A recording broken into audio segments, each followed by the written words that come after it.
Buenos días, joven. Vamos a comenzar hoy esta última sesión. Y como verán el título, le llamé interacciones entre colisiones de partículas, porque es un tema que, como lo han visto desde que hablé de colisiones, lo hemos introducido, pero hasta el momento en las ecuaciones, pero hasta el momento no hemos definido más que una forma elemental de las colisiones con el modelo de Crook, que hablamos, que es un modelo simple, pero provee una gran intuición física al proceso.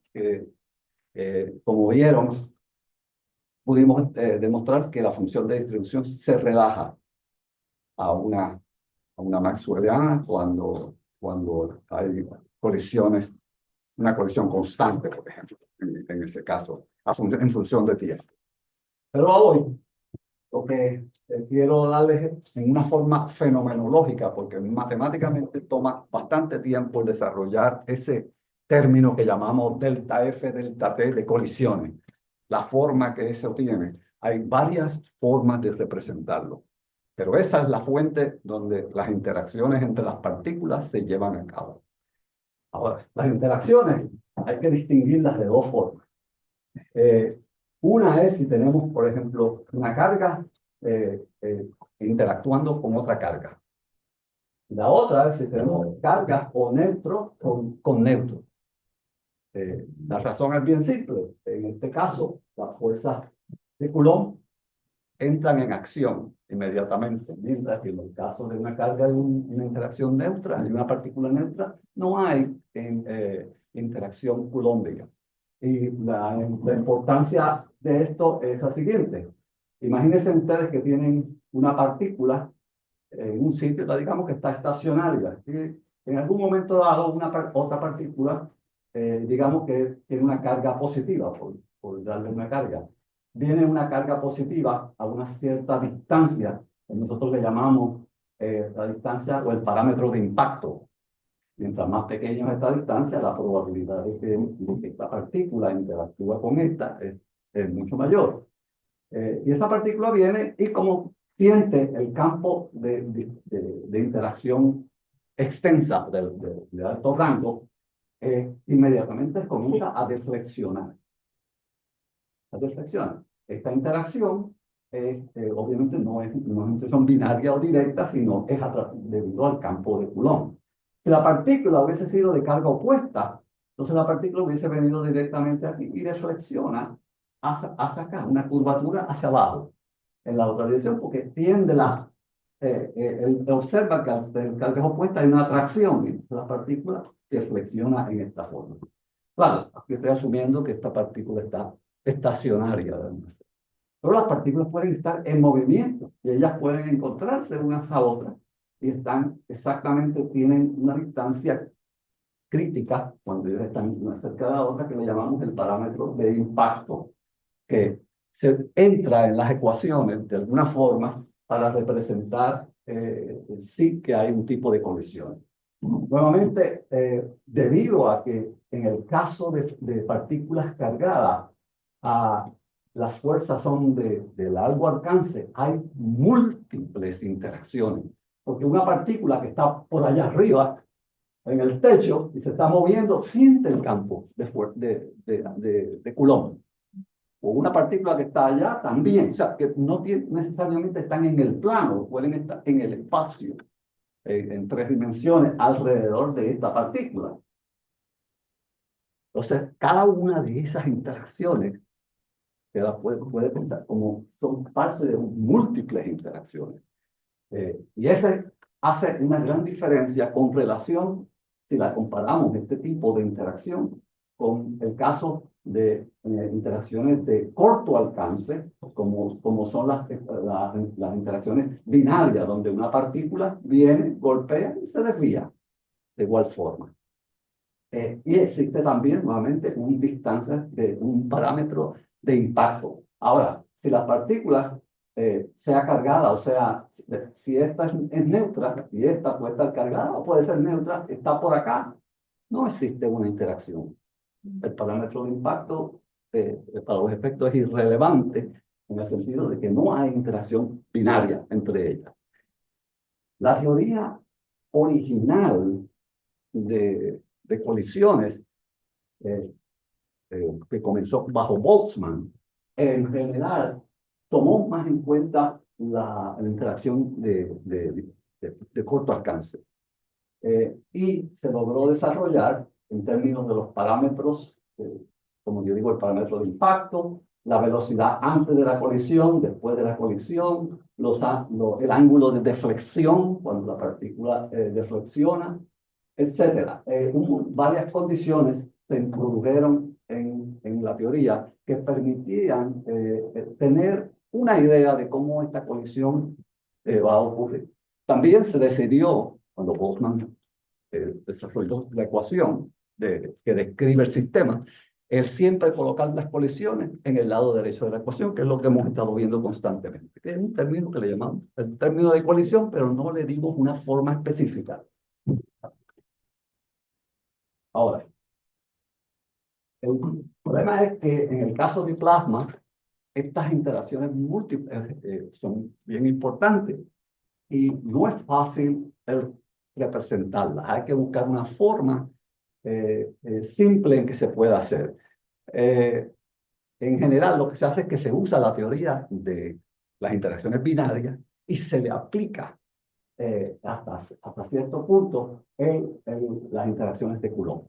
De manera tal que usted puede describir la interacción entre las partículas cargadas, pero bajo condiciones específicas de las interacciones binarias. Por ejemplo, las interacciones binarias, una partícula puede venir, golpear y regresar en dirección contraria. Puede venir, doblar y salir a 90 grados.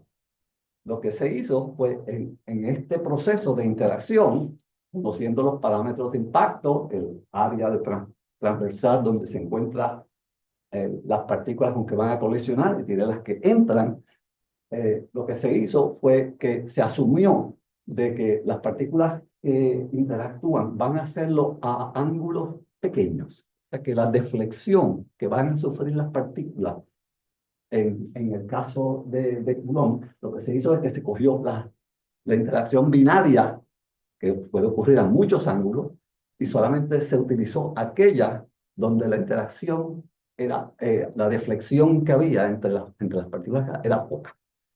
Y esa es una de las aproximaciones más grandes que se establece y se le llama, se asume que son que todas esas interacciones que sufre la partícula, todas van a estar bajo un ángulo pequeño.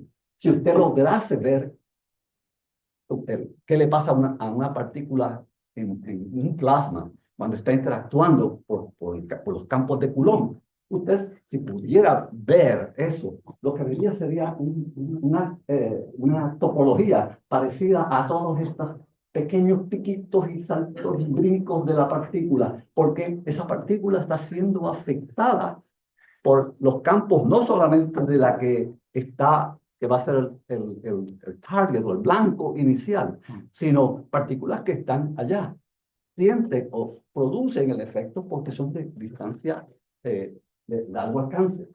Y entonces, esta sería la estructura más o menos de cómo usted vería una partícula si pudiera ver.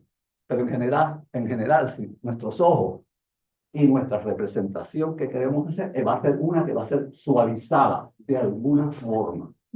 Esa va a ser la representación de que sí, estas partículas que han estado interactuando bajo la fuerza de Coulomb, se pueden representar todas esas múltiples colisiones como si fueran múltiples interacciones binarias. Y se suaviza las soluciones de manera tal que ya no ve estos pequeños detalles de la solución. Ese es el principio que permitió hacer esta representación en casos de Blas, en una forma simple. Y si ustedes van en la literatura, en muchos de los libros de las referencias que le dimos, actualmente al final de los libros hay varios capítulos sobre las colisiones. esencialmente eso es lo que ustedes van a ver. Cómo se representa ese término colisional, y a la larga ese término colisional va a ser algo suavizado, no va a ser de esta naturaleza, que casi se parece a también tu movimiento browniano en el laboratorio. Esto es una de las, esto sería como se representaría, pero la representación de ustedes va a ser mucho más suave, smooth, más suave que esta. Bueno, para llevar a cabo ese tipo de interacción y representarlo en una forma matemática, sabemos que nuestro término está en el lado derecho de la ecuación. No tenemos una forma, y esa fue el acuerdo en que se establecieron casi todos en dejar el término de colisión como algo externo que se puede controlar y representar de alguna forma. La idea es describir, para representar ese término en el lado derecho, lo que se hace es que se establece una condición donde se trata de calcular cómo cambia, o sea, el cambio en el número de partículas que van a interactuar con el blanco, el target, varía en un pequeño volumen, tal y como hicimos para representar la función de distribución. Cogemos un volumen en el espacio de fase, de posición y velocidad, y determina el cambio del número de partículas dentro de ese volumen, y se representa en términos de la diferencia de dos cantidades, que le llamamos la NS positiva y la NS negativa. En este caso, esta representa la ganancia después de colisión de las partículas dentro de ese volumen. Y esta es la contrario, esta es la pérdida de las partículas en la interacción antes de la colisión. En este caso, se me olvidó poner aquí que era antes de la colisión. Pero esto es lo que se hace, tratar de determinar esto. Y esta diferencia, que está representada esa diferencia que está representada por delta M, es igual a la variación debido a colisiones dentro de un volumen de fase en un intervalo de tiempo. El trabajar el lado derecho de la ecuación de aquí es sumamente extenso y bastante detallado. Pero para darles una idea básica de lo que se hace en el caso de binario, se asume que la partícula viene y está a una distancia que siempre se conoce como el parámetro de impacto, y esa partícula obvé un campo de interacción que se presenta como un área cross-seccional, lo que se llama el blanco, de posibilidades de interacción con esa partícula, y se representa en términos de la masa, el momentum y la energía inicial antes de la colisión, y después la masa, momentum y energía posterior a la interacción entre las partículas. Se representa también el área transversal, el parámetro de impacto, y ese es el principio de la calculación para generar para construir la ecuación, el término de colisiones del largo de 8. O sea, hay que hacer una gran cantidad de que se van a definir, y entre ellas, como les he dicho aquí, está la parte geométrica, está dado por este tipo de geometría, el parámetro de impacto, el área de transversal o de construcción, las colisiones y, los ángulos de inclinación o de desviación de las partículas en su interacción. Bueno, asumiendo eso y asumiendo conservación de masa, momentum y energía, aunque esta hay que tenerla con un cierto cuidado. Esta va a depender. Si lo que usted quiere es tener un término de colisiones representativo de un blanco, o sea que partículas van a interactuar con ese blanco, pueden ser las mismas partículas del mismo tipo, como pueden ser de tipo diferente, o sea, pueden ser protón y electrón, como pueden ser protón, etc. No tienen que ser específicas. Pero dependiendo de si usted asume que estas partículas, el momentum antes de la colisión y el momentum después de la colisión va a ser igual al momentum después de la colisión. En ese caso, ese tipo de interacciones las llamamos interacciones elásticas o colisiones elásticas. La energía se conserva por lo general. Eso es en general la forma más simple de representar un término de colisiones y ayuda muchísimo. Pero yo estoy trabajando en problemas donde ahora es importante ver cómo las partículas se crean. Por ejemplo, un proceso de ionización o un proceso donde usted tiene un gas que no es un fármaco y de alguna manera absorbe radiación ultravioleta y se ioniza. Ese proceso de ionización que requiere ahora la creación de la partícula. Igual que si la ionización no dura por mucho tiempo, entonces hay una recombinación. Las partículas pueden volver a recombinarse y entonces se pierde iones. O sea que en ese caso sería algo que se llama una colisión inelástica. ¿Por qué? Porque no hay conservación de energía. La energía cambia, el momentum cambia. O sea que esta condición va a depender de la naturaleza que usted consuma o lo que usted está interesado en tener este tipo de colisión. Y las geometrías, ustedes van a ver este tipo de diagramas usualmente en la mayoría de los libros que examinan. Así que el único cambio va a ser que cuando se establece la relación de la interacción, se utilizan las ecuaciones de Coulomb para determinar lo que se llama el área eficaz coulombiana de interacción, que es obviamente como es de largo alcance, las partículas pueden estar a una distancia muy grande, a un parámetro de impacto muy grande, pero el efecto de la interacción todavía perdura, porque las interacciones de Coulomb son de largo alcance. Hay que ver ese criterio, es un parámetro que se entra y va a depender estrictamente de la razón del largo de Debye, que es el radio del acorazado que hablamos desde el principio, y el parámetro de impacto. Esa razón de esos dos parámetros va a definir en cierta forma la intensidad de la interacción entre ellas. Hasta cierto punto pueden pensarlo de la forma siguiente. Sabemos desde el principio que un plasma, inmediatamente que usted tiene una partícula de carga, los electrones toman su tiempo en acorazar ese campo eléctrico que va a tener esa partícula ahí. Al acorazarlo, puede pensar en eso como una esfera, en un cierto sentido, como una esfera, y solamente aquellas partículas que están acercándose a ella, básicamente van a tocar esa superficie para sentir, porque hay campo eléctrico fuera de esta, producido por el acorazado. El campo eléctrico no está todo dentro, sino el campo eléctrico, si se acuerda, era linealmente dentro y después cae, porque es un amortiguamiento de lo que está haciendo la coraza del campo. Por tanto, las partículas afuera sienten eso y las deflexiones que se toman son pequeñitas. No vamos a tomar el caso donde una partícula entra y penetra dentro de la esfera de Debye a ese radio.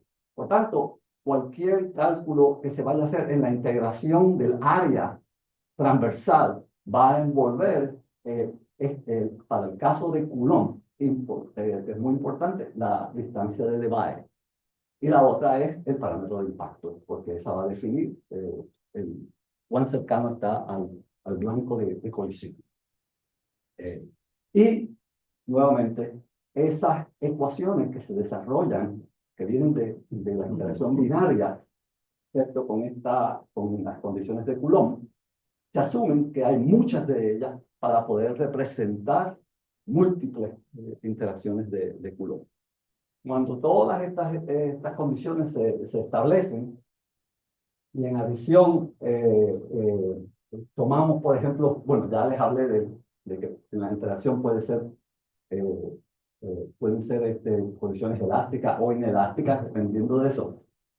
En ese caso, usted va a poder obtener unos parámetros de transporte que salen natural de la ecuación o del término de colisión y dependen, por ejemplo, si hay variación espacial o temporal. Dependen de, por ejemplo, de la densidad, de la temperatura, de gradientes en esas cantidades y la velocidad de fluido o elemento de desplazamiento, la velocidad de desplazamiento que se considere dentro de los campos que están actuando sobre el sistema. Y en ese caso, estas ecuaciones producen las cantidades que llamamos de transporte, como la conducción o resistividad eléctrica, difusión, partículas si hay gradientes en densidad, por ejemplo. Obviamente, si hay un gradiente en una dirección, significa que la densidad está aumentando, pero las partículas tienden a tener una difusión hacia la región donde hay menos partículas. Entonces, ese es un proceso de transporte también. O puede haber también conducción térmica, en caso que haya un gradiente en la temperatura de igual forma. O tener también viscosidad, que es un tipo de fricción. Cuando usted ha incluido todas estas condiciones dentro del sistema de ecuaciones, obviamente va a tener una solución muy suavizada de la representación de las colisiones en ese caso. Y el sistema que se reduce las ecuaciones es a lo que llamamos nosotros ahora el operador de Fokker-Planck de condición. Esa es la condición que representa. Y esto toma en consideración múltiples colisiones binarias, pequeños ángulos de flexión. El lado izquierdo de la ecuación es conocido para ustedes, es la ecuación de Boltzmann-Blasov, en términos de campos eléctricos y magnéticos. Este es el término que su forma no es simple de determinar. Cuando usted ha hecho los cálculos que he mencionado anteriormente, bajo todas esas condiciones, usted llega a una forma representativa de esta, donde ve la variación de la función de distribución en términos de unos parámetros que llamamos R y D, donde R representa los efectos de fricción, tipo como fricción, resistividad, por ejemplo, o conductividad, viscosidad, debido a colisiones. La función de distribución, digamos, S, y la función de distribución del blanco, que sería S'. Pero la solución final debe ser estrictamente, como queremos ver qué le pasa a esta función de distribución. Todos estos parámetros están formados por la interacción entre esa función de distribución y el target, el blanco final. Y el otro término que surge también de estas ecuaciones, si hay variaciones espaciales, es un término que envuelve difusión o conducción térmica debido a gradientes en densidad o temperatura, etcétera, e incluso puede tener gradientes en velocidad del sistema. Estos son los dos términos o la representación tal vez más simple que se pueda hacer del término de colisión. Y dentro de esto hay variaciones. En este caso, esta D aquí es un tensor. Va a depender de distintas direcciones donde la difusión puede ocurrir en distintas direcciones en el espacio, tanto de configuración X o R, como de velocidad. Y el otro término que es estrictamente un término de interacción local que va a depender de la fricción. El término que genera esencialmente fricción y depende de la velocidad. De hecho, el término que ustedes vieron bien simple que usamos en las lecturas anteriores era el término de Crook y asumimos que ese coeficiente es constante.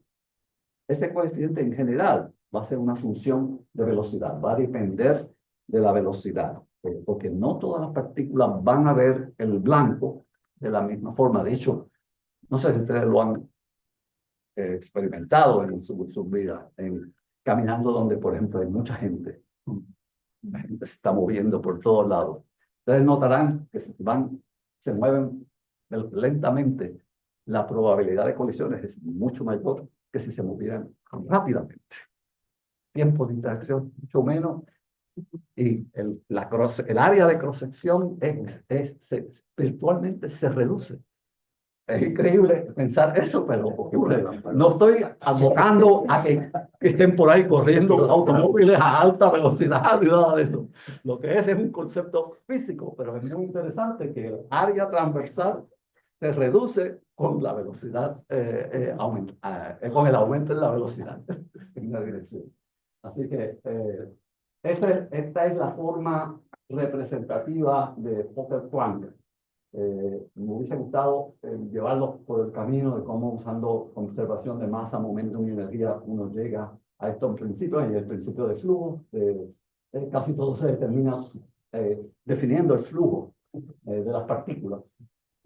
Y estas constantes que están afuera son una constante que envuelve nuevamente la distancia de Debye y el radio de impacto, el parámetro de impacto entre las partículas. Y depende, obviamente, de las cargas en interacción, en este caso, y de la masa de la función de distribución que estamos tratando de describir bajo condiciones donde hay colisiones, en este caso. Así que lo que quería era más que fenomenológicamente visualizaran qué es lo que esta ecuación a la larga representa desde ese punto de vista. Y la interpretación más simple que les puedo dar es que envuelve conceptos de fricción, o sea, por colisiones entre ellas, velocidad, etc., y difusión, en ambos lados. Al final de toda la calculación matemática que usted lleva, va a llegar a estos dos puntos. Si acaso quisieran también la creación de partículas, ya esos son problemas mucho más de naturaleza específica, porque están interesados ustedes en ionización, y eso va a depender de muchas cosas, de otros parámetros, y estas condiciones cambian. Pueden haber incluso términos extras en esta ecuación que dependan del caso de donde no hay conservación de energía o de masa, etc. Así que físicamente, esto le da una descripción de cómo se maneja hasta cierto punto el término de colisiones. Este es el término mucho más que más se utiliza al lado izquierdo de la ecuación, porque esto todo depende de la interacción, estrictamente hablando. Ahora, una cosa interesante en este sistema, y una pena que no voy a tener el tiempo de hablarles, porque este es un área donde trabajé muchos años y tengo bastantes publicaciones en ese aspecto, es cuando este término se va a cero exactamente. Cuando se va a cero, no hay colisiones. Y esta pregunta yo se la hice se la he hecho a gente, se la hago a estudiantes graduados en la universidad cuando están haciendo presentaciones de su doctorado y en el área de física del plasma. Les digo, bueno, si yo elimino las colisiones en el lado derecho, la pregunta básica es, las partículas en el plasma sufren algún tipo de amortiguamiento. Este es el término que esperamos que toda la amortiguación ocurra. Inmediatamente la contestación es bien simple. No hay amortiguamiento. Ese término es exactamente igual a cero. Y aquí es donde plasma se hace único en relación a gases ordinarios. Y esto lo descubrió Landau, Lev Landau, en Rusia en 1946. Y se conoce como el problema de Landau-Damping, el amortiguamiento de Landau, otros le llaman el problema de Landau.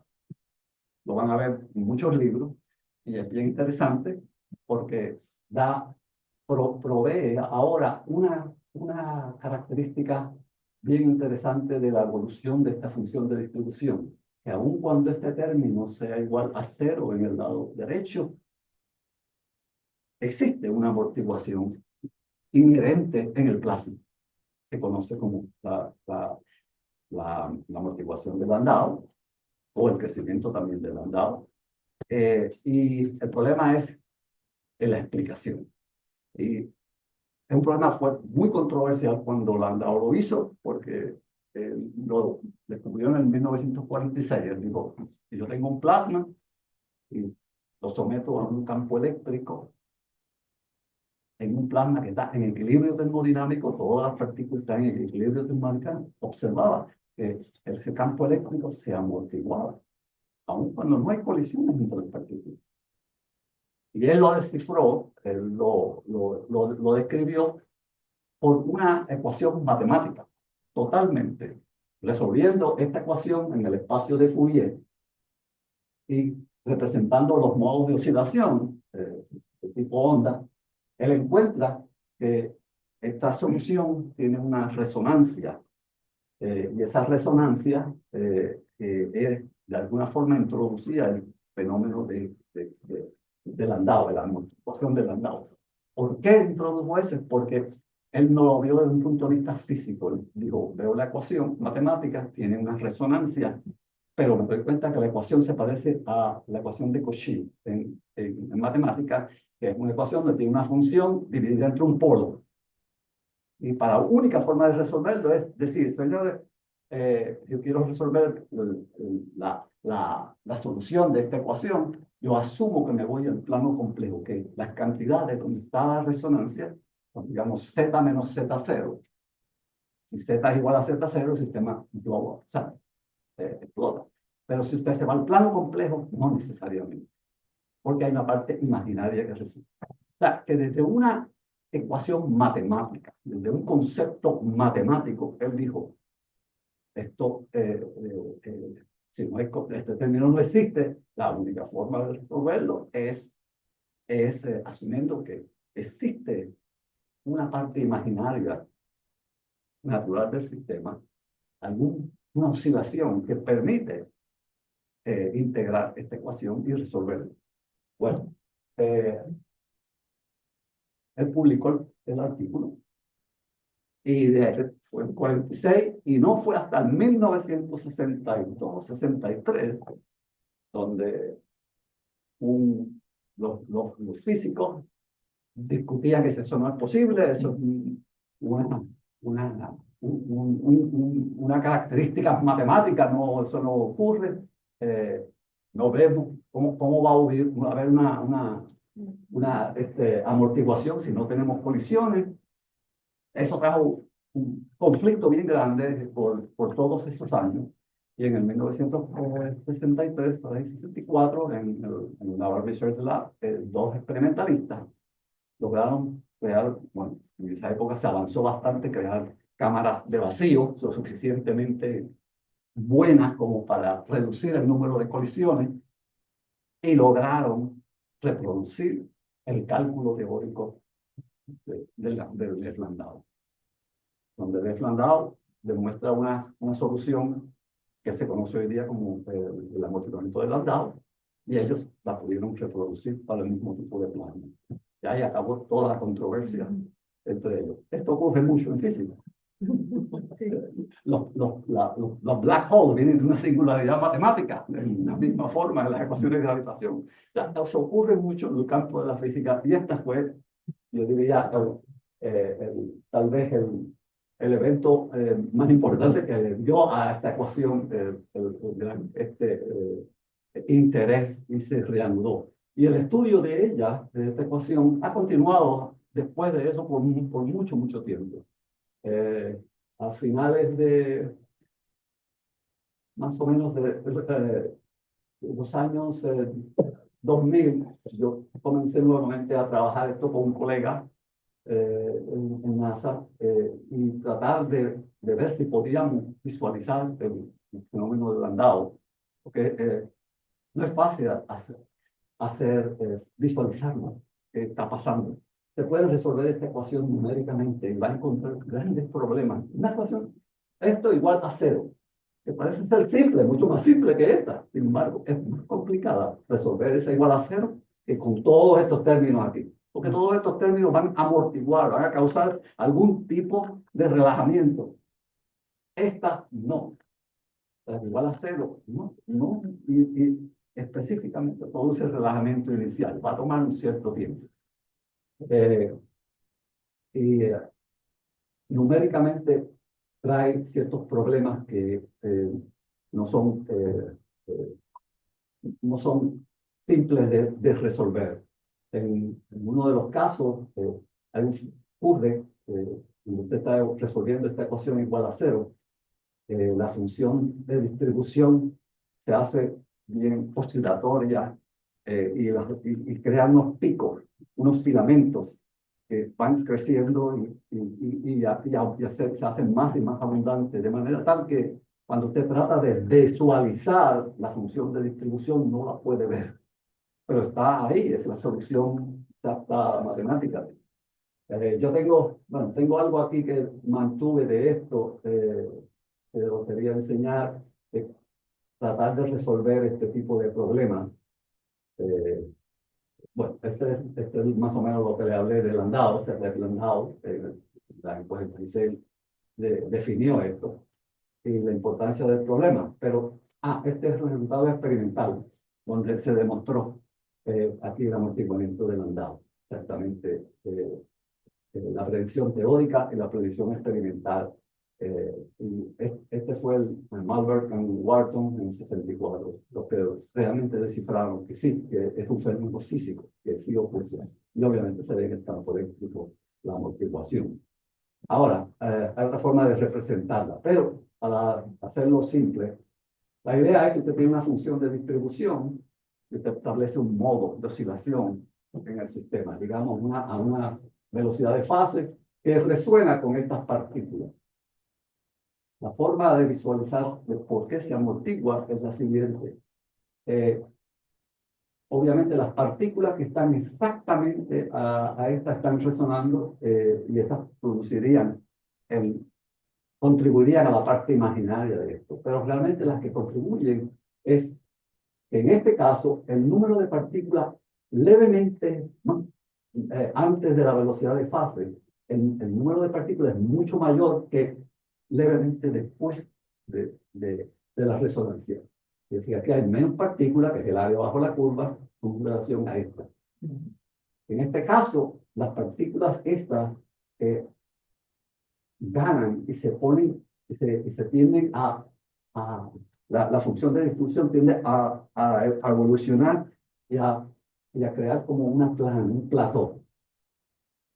En ese caso, pierden levemente, o ganan levemente energía, pero la ganan a expense, debido a que la onda está resonando, le está cediendo las partículas.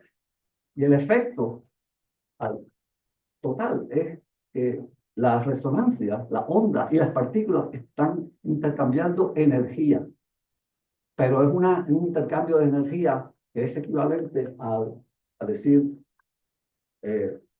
tienen este sistema las partículas empiezan a ganar un poco de energía, la onda se amortigua, pero las de acá empiezan levemente a ganar energía. Y así sucesivamente. Lo que hay es como si el sistema estuviera, no sé cómo traducir el término sloshing en español, estuviera batiéndose con la onda en la interacción. Y lo que hay es un intercambio entre onda, partícula, constantemente. Que el efecto neto es reproducir que el campo eléctrico se amortigue. Esta es la solución que Landau encontró y esta es la resonancia. En lo que tuvo que, para poder resolver este problema, es decir, que la velocidad de las partículas, en este caso, se extiende al plano complejo y se hace esto integral, que es un integral de Cauchy en el plano complejo. Y al integral, usted puede demostrar que la función que la parte imaginaria de omega, que es la que produce el amortiguamiento, es, en este caso, positiva y depende de la pendiente de la función de distribución. Depende grandemente de la función de distribución. Si fuese negativa, es amortiguamiento, perdón. Si es positiva, es crecimiento. Y si es cero, lo que hay es un resultado marginal en ese caso. Esta predicción fue el cálculo matemático, simplemente matemático, de Les Landau en las ecuaciones de plasma, de un plasma sencillo que tenga una dimensión espacial y una dimensión en velocidad. Con eso fue suficiente para demostrar de que sí existe. Y la solución hasta este tiempo vimos anteriormente. La oscilación del plasma es esencialmente la frecuencia la frecuencia de las ondas, o de la onda resonante, es del orden de la frecuencia del plasma, de oscilación. O sea que esa oscilación es realmente un intercambio de energía entre las partículas. Y ese amortiguamiento es la consecuencia de ese intercambio en general. Nosotros resolvimos numéricamente esta ecuación. Fácil hacerlo para el caso de una dimensión y tener un campo eléctrico en el sistema. Partimos de una función de distribución maxwelliana, al tiempo t igual a 0, que tiene una cierta velocidad térmica y tiene una pequeña oscilación que depende de la amplitud de la oscilación. El parámetro epsilon controla si hay una pequeña desviación, cuán grande o cuán pequeñita esa desviación se lleva a cabo.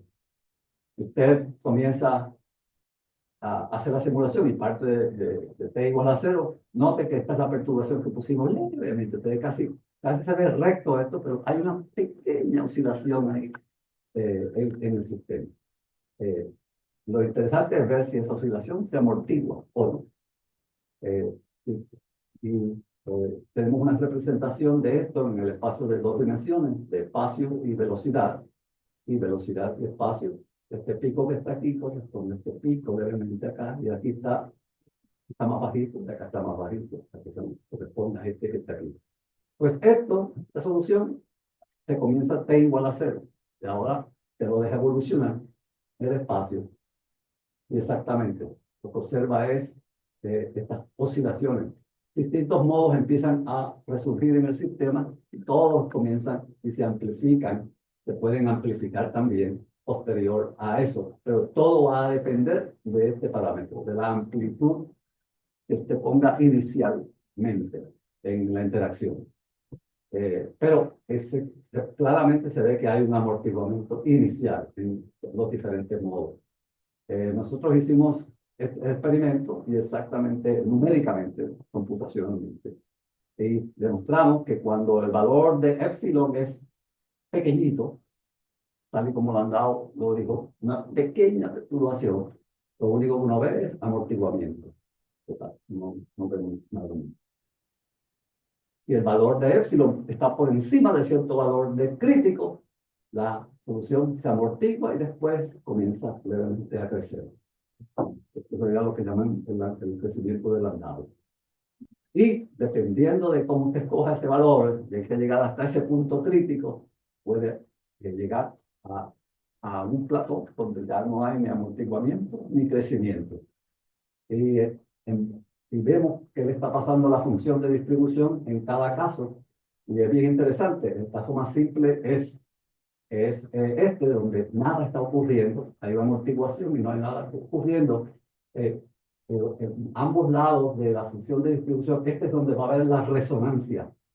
Y lo que vemos es que no hay electrones de aquí moviéndose para acá o viceversa, mientras que en estas vemos el cruce de partículas de un lado a otro, el cruce de las partículas de un lado a otro en la simulación. Y eso exactamente representa la descripción que les presenté en diagrama, donde se veían las partículas que se movían de una región a otra hasta formar el plató en el centro donde está la resonancia. Y esto nos permite visualizar el efecto del Landau en una forma numérica. Parece simple. De hecho, en el caso que hicimos aquí, que es una dimensión espacial y una dimensión en velocidad y tiempo, esto puede correr en un ordenador, una laptop, en cualquier máquina, simplemente resolviendo la ecuación de Blasov. El caso de 3 dimensiones espaciales y 3 dimensiones en velocidad ya es muy difícil. Requeriría realmente supercomputadoras para llevar a cabo eso. Tuve los últimos años trabajando mucho a esta dimensión. Llegué a 4 a 5 dimensiones, no pude pasar de 5 dimensiones en la simulación. Así que el problema de Landau hasta el día de hoy todavía continúa siendo bien controversial en el sentido de que, ok, ocurre, el amortiguamiento existe, también puede haber crecimiento, pero el crecimiento también es por un corto tiempo, porque lo que hay es las ondas y las partículas están constantemente intercambiándose la energía de un lado a otro. El problema está y cierto ocurre, bueno, ¿por qué es importante estudiar este tipo de problemas? Y es que mucha gente piensa que el amortiguamiento del landau de alguna manera se puede utilizar para calentar el plasma, para subirle la temperatura al plasma. Eso es posible, ciertamente, porque las partículas van a ser aceleradas, pero también se las quita. El problema es cómo se controla esa situación de manera tal que esté siempre caliente el plasma. Ese es uno de los problemas que hoy día se sigue trabajando y, y esto va a continuar por muchos años, estoy seguro. Esto no va a parar porque esa es la clave con plasma física. El objetivo del plasma física es particularmente de laboratorio, es ver cómo extraer energía usable de un reactor de fusión de plasma. Pero en el espacio, lo mismo, como estudiar las partículas que se aceleran y que impactan nuestro planeta y causan mucha interacción en nuestro sistema. Así que yo voy a parar el curso todo aquí hoy y quisiera tomar algún tiempo para ahora hablar con ustedes. Ustedes me hablen de cuáles son sus intereses, qué quieren hacer ustedes en física, sea física de plasma. ¿Qué aspecto de física es lo que a ustedes les interesa? ¿Y cuáles son sus objetivos que quieren quedar en la academia, la industria, a laboratorios nacionales o la enseñanza de física, que es también muy importante? Así que yo ahora lo que quiero es que ustedes me hablen a mí. ¿De qué es el interés de ustedes? Muy bien, vamos a agradecer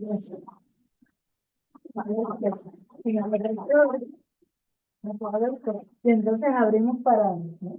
Ahí ya la pregunta está sobre la mesa. Y no hay uno para uno. Te puedo señalar y decir, bueno, dime, ¿cuál es el interés? Que le cuenten si quieres. A ver, pues, Vamos a verlo de aquí. sí. Empezamos por acá, los del frente. Bueno, pues mira, yo ahora mismo estoy más interesado en el campo de la medicina. Yo Biofísica. estoy haciendo física y estoy haciendo biología, porque en realidad me interesa mucho como muchos principios que pensamos que no vemos ¿verdad? En la biología, se aplican directamente a física. Y pues hay cosas que para mí, como que me dan esa profundidad que a veces tenemos preguntas que en biología no se contestan. Entonces, pues, más bien estoy más hacia el lado de la medicina, pero he considerado como que el campo de la física, pero no estoy tan seguro porque tuve oportunidades de research y eso, y no sé si la academia es para mí, si la industria es para mí. Está bien, es una gran utilidad. Yo creo que acá yo creo que mencioné que a mí me hicieron esa pregunta hace muchos años de si yo tuviera la oportunidad de volver a comenzar, estudiaría lo mismo y dije, no, biofísica sería lo que de igual forma lo pensé. Hay muchas motivaciones detrás de eso, no solamente el interés de conocer cómo explicar procesos biológicos que yo considero que son más complicados y más complejos que un proceso físico, más difícil de escribirlo y tratar de ganar una forma Es que, cuantitativa. sí, exacto, es como que siempre vemos como los sistemas biológicos tratamos, o sea, se asume que son bien distintos porque es vida y como que se olvida completamente de la parte física y muchas cosas que ocurren en la célula,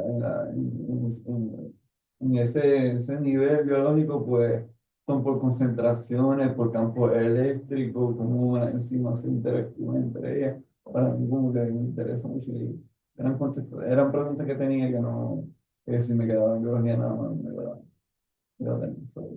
Y además tiene unas posibilidades en el futuro económicas mucho mejor también. visualizo eso también.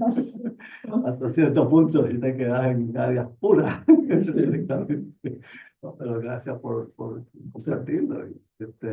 No sé si plasma te ayude, pero a lo mejor algunas ideas de aquí pueden ser transportables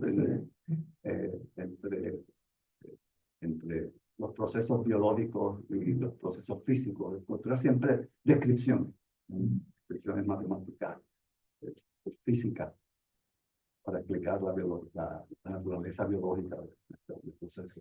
Sí. ¿Y usted?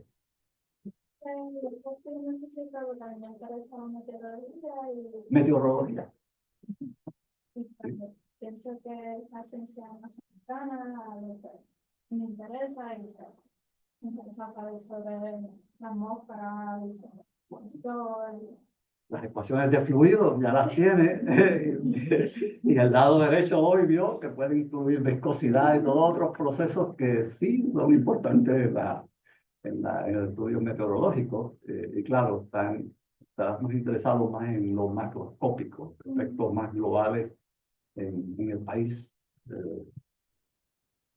Y me interesa más la parte experimental de mediciones o la parte de estimulación, porque aquí se utilizan muchos, por lo que he visto, el modelo europeo y el modelo de Estados Unidos, de NOAA, creo que es para la descripción del clima, ¿no? Y eso son basados en resolver las ecuaciones de fluido, bajo condiciones más complicadas, claro.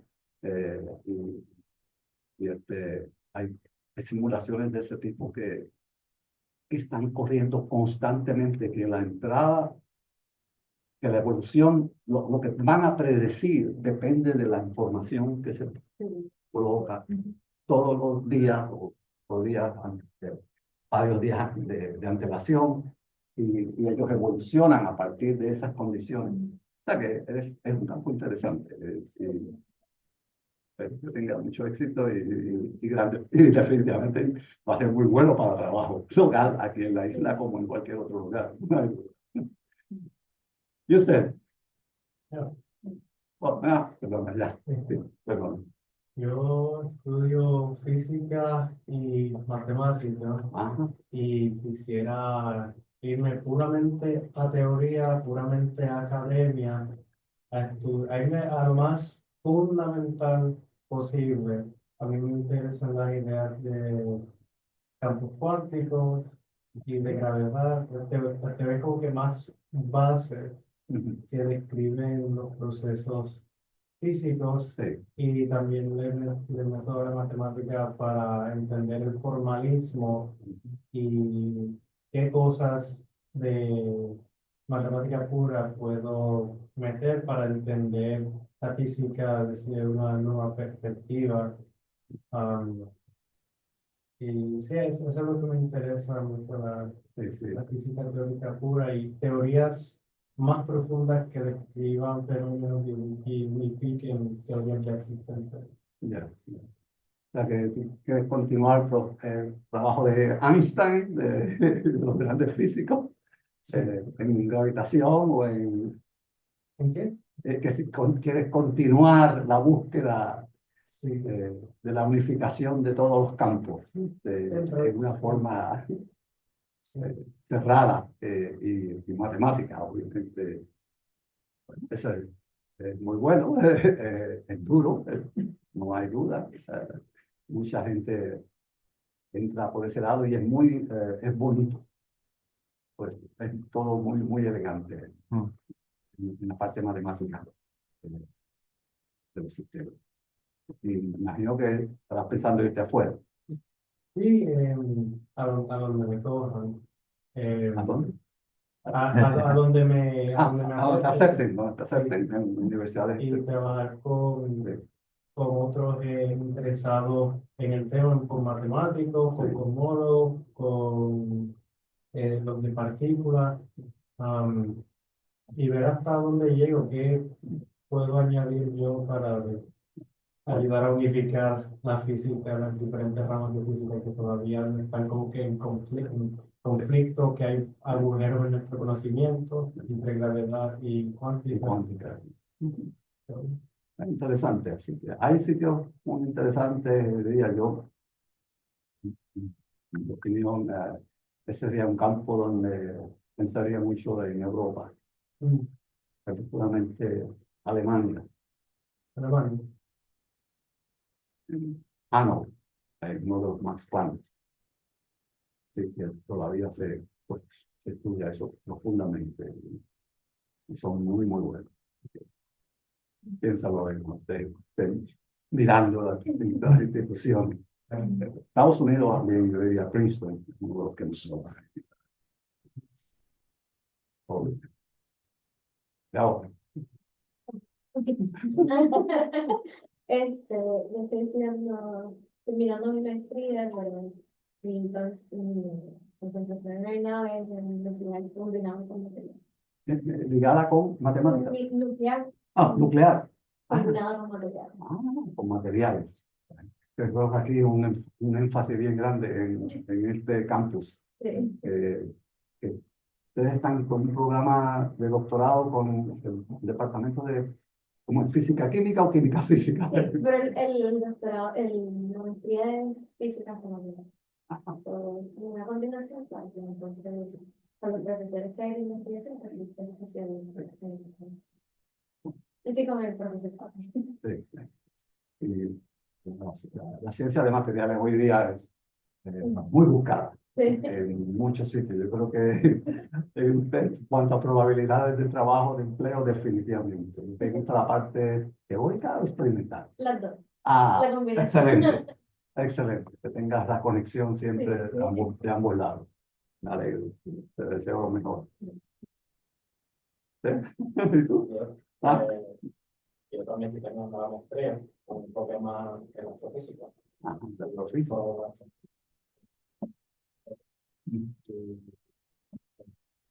So, en la astrofísica se algo más en conceptos en lo que son formación de estrellas y Ok. para con plasma. Evolución estelar. Excelente. Y ahí las ecuaciones que hablamos, tanto las de NHD como las ecuaciones de cinética. De hecho, hay unos modelos muy interesantes del fenómeno de Landau, pero a nivel de la galaxia, donde las partículas interactuando son cuerpos con masa y las fuerzas son fuerzas gravitacionales. Y se estudia la función de distribución y se observa el fenómeno de Landau. De la misma forma, interesante. Pues, me alegro y tengo mucho éxito en algunos lugares en Estados Unidos y en Europa. Yo diría Garching, en Alemania. Uno de los que más me gusta. Y hay un aspecto nuevo también de turbulencia. Y ahí Italia es la que maneja la turbulencia. Tiene la mejor escuela en turbulencia. Que les interese. Pues yo también estoy haciendo la maestría aquí en física, y antes de hablar de los quería comentar que encontré súper interesante el curso porque estoy viendo los conceptos que estoy viendo en todas mis clases. O sea, física de plasma, por lo que de verdad nos acabo de enseñar, es una mezcla de lo que es la electrodinámica y también mecánica estadística. Encontré súper cool eso de cómo mezclar esas dos para explicar, ¿verdad?, el fenómeno del plasma y ese tipo de cosas. Llegar a descripciones aproximadas, porque no se puede exacta, pero Sí, pero esa combinación de esos conceptos me encontré súper interesante, me encantó el curso. Y nada, en cuestiones de goles me interesa más lo que es la academia. Encuentro también, siempre me ha gustado esto de enseñarle a las personas conceptos, imagínate, explicarle esto de plasma y que no estudia por nosotros. Pues, ese tipo de cosas yo encuentro muy interesante. Y de hecho estoy enseñando el curso del laboratorio a física general y también ha sido una muy buena experiencia, ¿no? Y voy a trabajar también con la profesora Mayra el año que viene, sí. en el campo de astrofísica, de verdad, voy a experimentar cómo me va en esto del research y de ahí lo que ¿verdad? Lo que ves. O sea, que el objetivo al final te gustaría ir a la academia, ¿sabes? Una universidad y enseñar. Y Me hacer- veo enseñando cursos, Sí. no sé qué voy a hacer con esto de tener que leer trabajos de estudiantes y corregirlos. Pero definitivamente me gusta esto de Buen vamos punto. a enseñarles qué es esto, por lo menos que se lleven una idea general de cómo funciona todo. Sí. Ya, especial. Está muy bueno. Bueno, me alegro y te deseo mucho éxito. Este, llegar a eso, a tu meta, a lo que te interesa. Así que, de igual forma, pues, a todos igual. Así que los demás, ¿qué me dicen? Allá. Pues yo aún estoy en mi primer año de física, Ah, así que aún estoy buscando como que mi lugar, como quien dice, en mi Ah. rama. Pero me interesa como también lo más fundamental, como la física nuclear sí, y lo cuántico, como dijo, porque ya, a mí siempre me ha interesado el por qué las cosas son como son, como que porque algunas cosas tienen ciertas propiedades y Sí. por qué esas propiedades existen. Y sí, yo me interesaría siempre esa rama. estás haciendo bien, tómate tu tiempo. Te dijiste que estás en tu primer año, ¿verdad? En física. Todavía te falta tomar cursos de distinta naturaleza y eso te va a ayudar a tomar una decisión de qué es lo más que te atrae de, de la física. Excelente. Y que lo que encuentres ese aspecto, ese punto que te interesaría más. También, así que tienes todavía tiempo. Bueno, pues yo ahora mismo estoy en mi segundo año de bachillerato en biología Ajá. y pues realmente yo desde siempre me ha gustado toda la ciencia y pues como que siempre me he visto en el campo de la ciencia como tal en general, porque todas me gustan, Ujú. pero creo que a lo largo de bueno, en el bachillerato pues he estado buscando un poco más de información y todo, y creo que la física se rige un poco más con lo que quiero. No tanto, me encanta la biología, pero siento que la física me puede llevar a un nivel que quiero alcanzar mejor por el hecho de como que entender las cosas, como que de lo más chiquito hasta lo más grande, como que toda la física como que lo que estudia, que es básicamente la explicación de la mayoría de las cosas. Eso siempre me ha interesado y pues siento que es como la rama que más me puede ayudar. Y pues generalmente no sé si qué es lo que quieren estudiar después. Si quiero seguir estudiando, el estudiar me encanta y siento que el conocimiento es poder.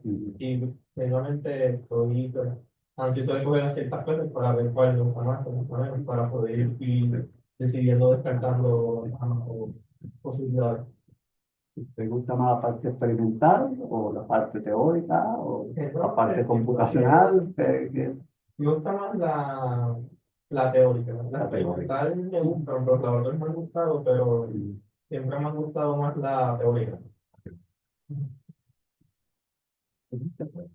Te deseo que logres encontrar eso que estás buscando ahora en los próximos años. Tienes tiempo. ¿No? Bien.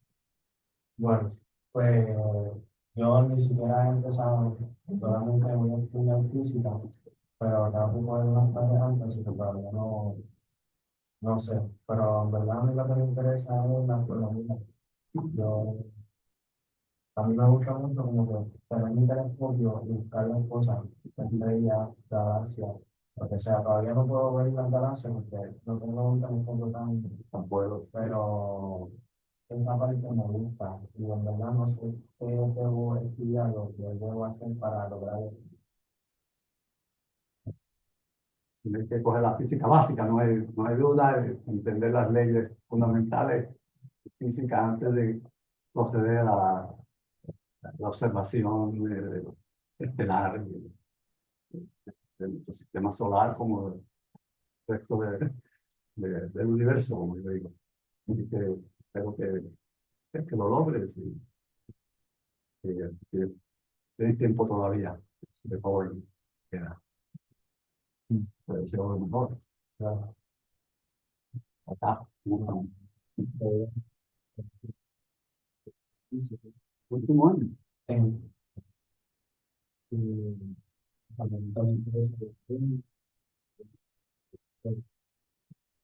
Sorry.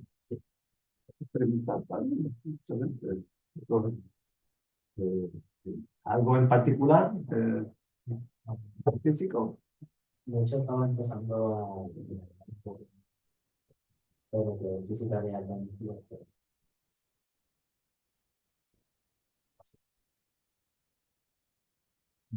La energía te va a forzar a ir afuera del país en algún momento dado, si es el interés a los aceleradores.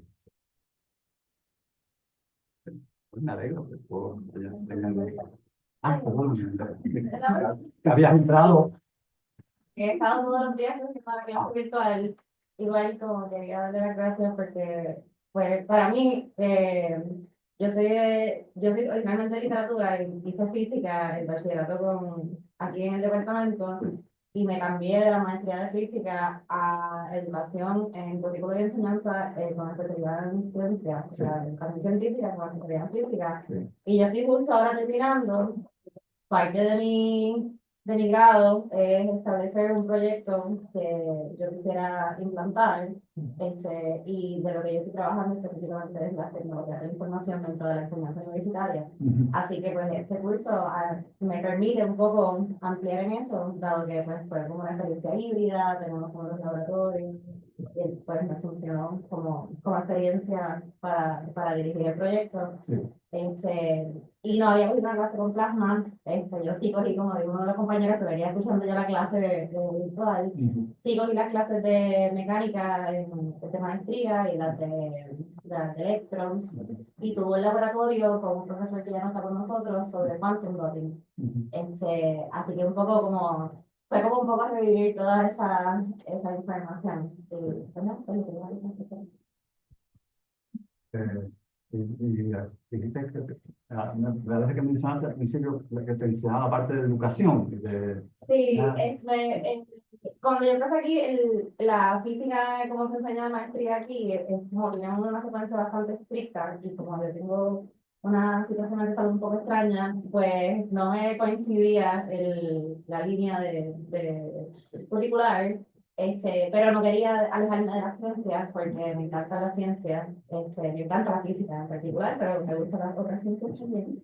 Y pues he cogido cursos en biología y he cogido cursos en química y ahora mismo ando con todos estos moldes porque estoy haciendo, participo en un proyecto que estamos diseñando un reto para estudiantes de K12 con física del sonido. Entonces me toca hacer como videos de cómo funciona un caliper y cómo voy a poner un tubo para que corra el sonido y haga un nodo en el fondo. Así. Bueno, eso es muy, muy importante y se puede llevar y enseñar a esos niveles antes de entrar a la universidad, estudiantes ya de intermedia y de escuela superior, que se interesen en la física, porque no sé cómo ahora el sistema de educación en Puerto Rico opera, si es un requisito o no. Sí, ahora sí. Es requisito. Sí, desde 2015. En 2015 hubo un cambio de los estándares y entonces se puso la física como una obligación en elemental, que no estaba antes, esto porque tiene para una más en física, que pues no es mucho, pero por lo menos le explican lo que es la velocidad y que existe la fuerza.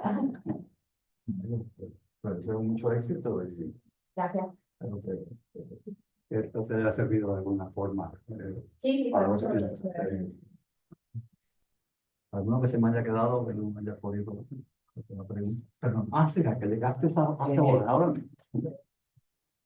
Yo tengo una pregunta para usted. ¿Cómo fue el proceso de obtener su trabajo en la NASA como astrofísico? Bueno, ok. Te voy a ser bien honesto cómo ocurrió. Cuando yo me fui a hacer mi doctorado en MIT, yo empecé a trabajar, una persona que me encantó, me entusiasmó mucho, europeo, italiano, el doctor Bruno Coppi, que en paz descanse. El profesor Coppi estaba en aquella época los tokamaks y todos los cilindros estos, las mirror machines, las máquinas de espejo, todo eso era lo que estaba en moda. Me llevaron a los laboratorios y me fascinó muchísimo. Y cuando empezaron a hablar de los asuntos de plasma, de la parte de ondas siempre me atrajo mucho, tanto ondas cuánticas como las electromagnéticas, como las ondas de sonido, e incluso me registré hasta en un curso de ondas sísmicas, solamente porque quería estudiar ondas, pero plasma fue el que dominó por la cantidad de ondas. Hay una variedad que no la hay en los otros campos. Y me puse a trabajar en eso, y el enfoque en esa época era fusión, mayormente. Cuando estaba por terminar, hubo un cambio de gobierno de Carter, presidente Carter, a Reagan. Si se recuerdan, que eran jóvenes.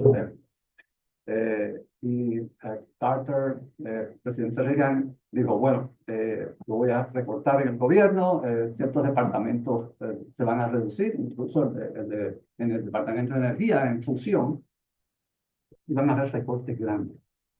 Y mi consejero me dice, yo me tomaría un curso en plasma, ya, de espacio, de física, en caso de que el departamento de fusión, la parte de fusión, la cierre y no consiga empleo.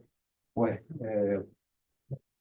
tomé un curso, ya yo tenía mucho de plasma, a conectarlo con lo del espacio y es fascinante, me gustó también.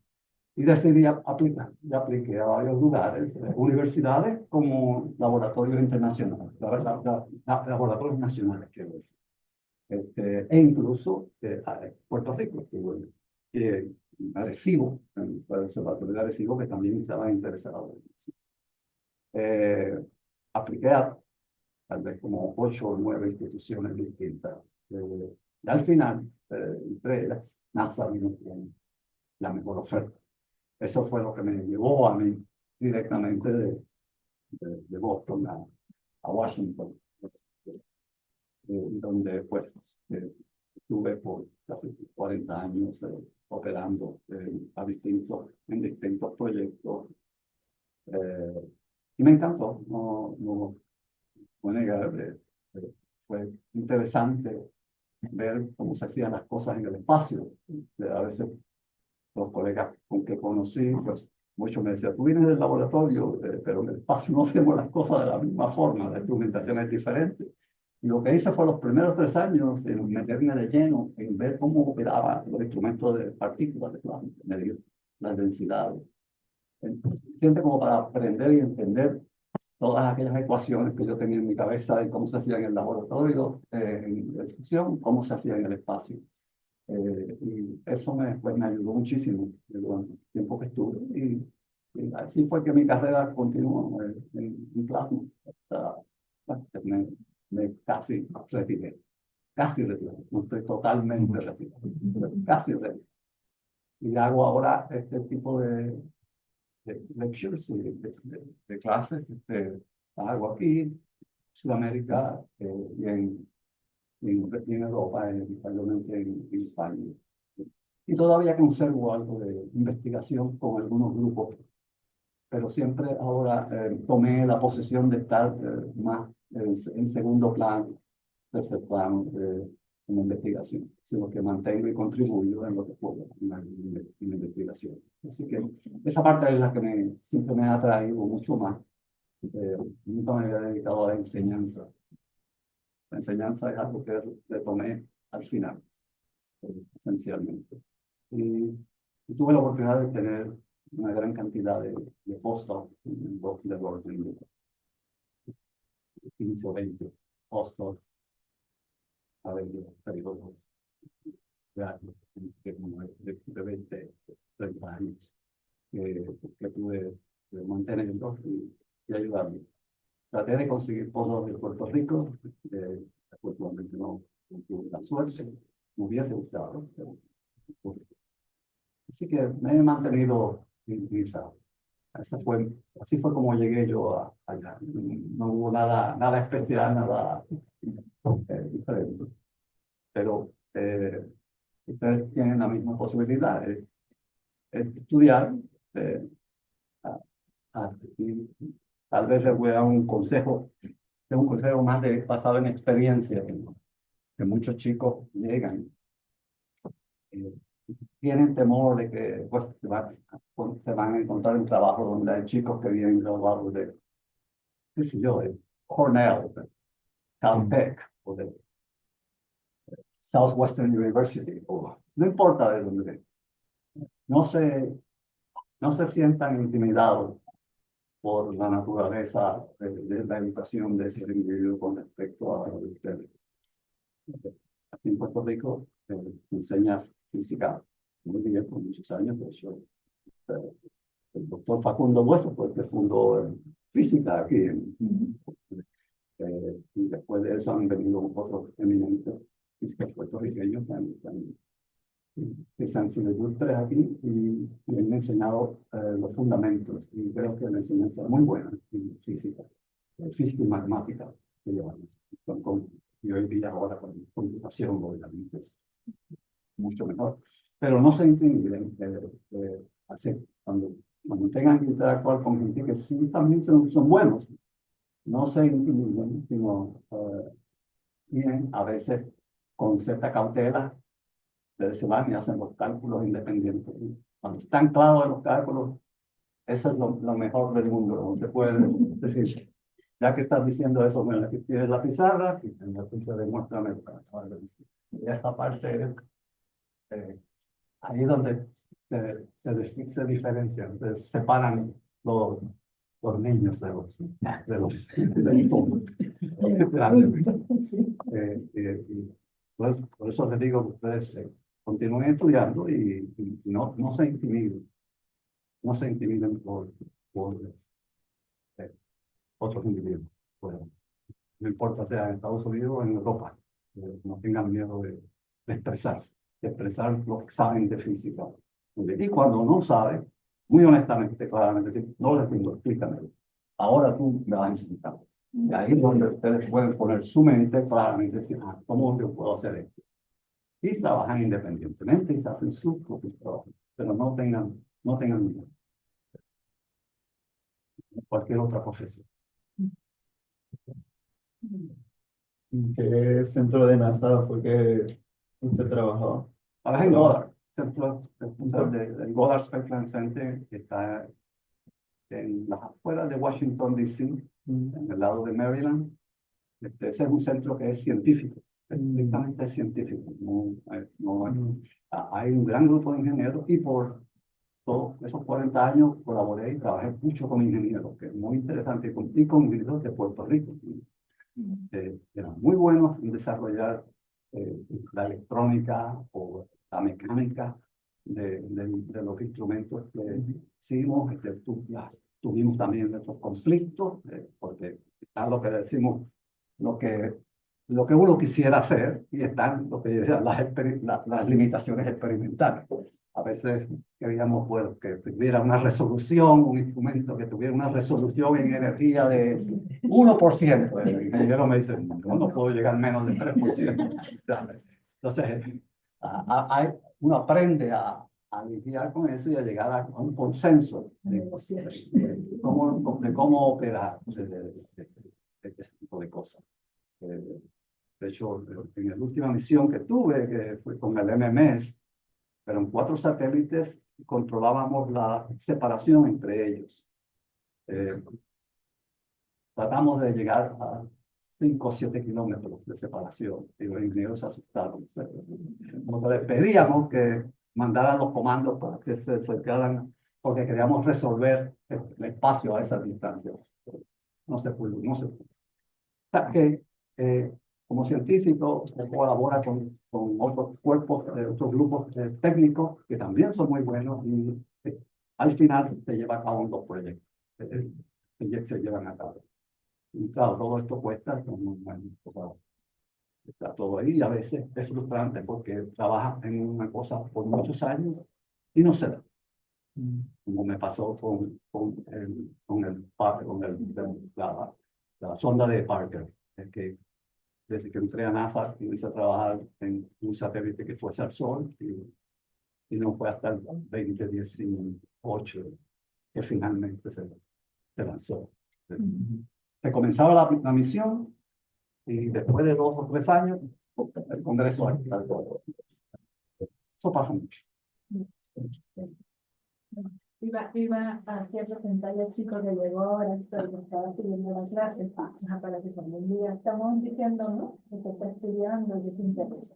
Así que, nada. Y que él estuvo en el curso, en todo el curso, pero también se lo conocieron. Viene desde Mayagüez. No, él vino un día, pero estaba más bien en online porque está en Mayagüez. En Mayagüez, ya. Bueno, yo estudio física y me interesa la física del plasma y fusión nuclear. Aplicaciones de laboratorio. Sí, actually este verano voy a ir a Princeton Plasma Physics Lab. Perdón. Este verano tengo un internado en Princeton Plasma Physics Lab. Y teoría o experimental mayor. Bueno, todavía no sé. El proyecto que me asignaron en Princeton es física de plasmas computacionales. Computación. Sí, muy bueno. Era muy bonita. En la investigación que trabajo en Mayagüez usamos plasmas para sputtering. ¿Con quién trabajas allá? Con Armando Rúa. No lo conozco personalmente, pero he escuchado sí. Mucho éxito, pero continúe. Espero que te haya servido algo este mini curso de motivación por lo menos.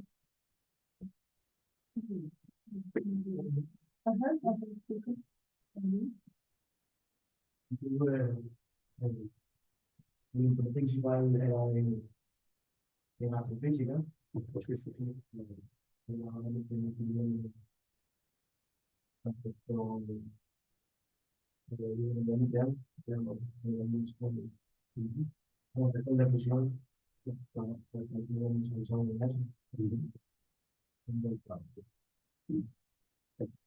el laboratorio.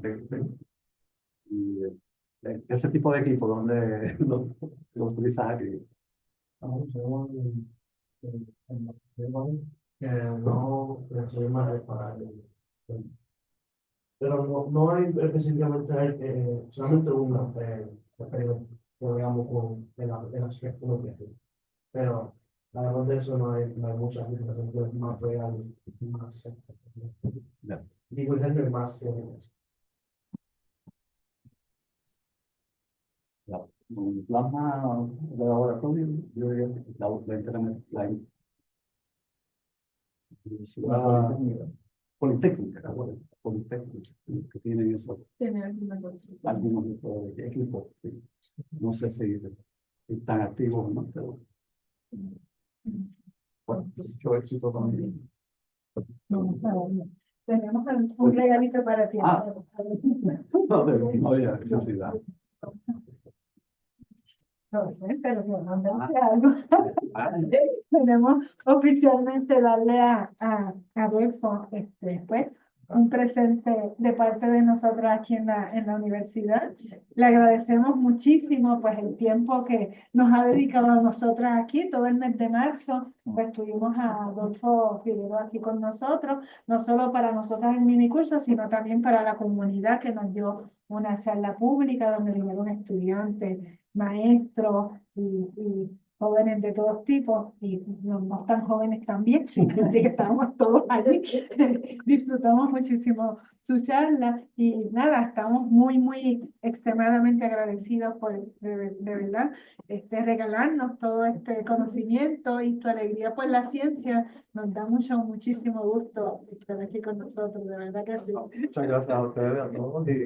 Si alguna vez necesitan contactarme por algo que les pueda ayudar, pues tienen al profesor Pantoja o a la profesora Mayra que pueden, a través de ella me pueden contactar con facilidad y yo leo mucho email.